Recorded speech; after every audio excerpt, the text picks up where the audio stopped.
Sadia Pineda Hameed and I'm co-founder of Lumen, which is a curatorial project and small press in the arts. Myself and a friend founded Lumen because there wasn't really an artist book scene in Wales and there weren't really any alternatives to traditional exhibition practice.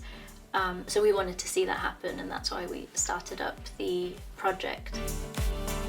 We started by creating a handmade publication with a print run of 200.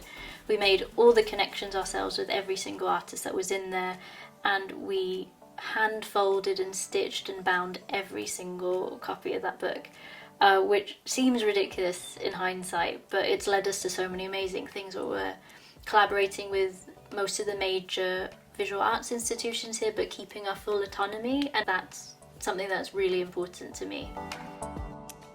I can already see the effects that Lumen has had on the art scene and how it works, which is really exciting and not something I would have ever expected a few years ago. Being independent means that there isn't guaranteed support, particularly financially. So there is a lot of chasing grants and doing a lot of application writing, which was a bit difficult for us at the beginning, but we seem to have proven why we're worth funding to a lot of different organisations, and once you have the funding, the work can be really fun and be exactly what you set it out to be. To be a writer and publisher in the visual arts, you don't need any official qualifications, you just need to be kind of confident in asserting your space in the visual arts, because there is space for everyone. Sometimes you just need the confidence to tell people that actually what you're doing is boring and I'm the new exciting thing that's about to occur.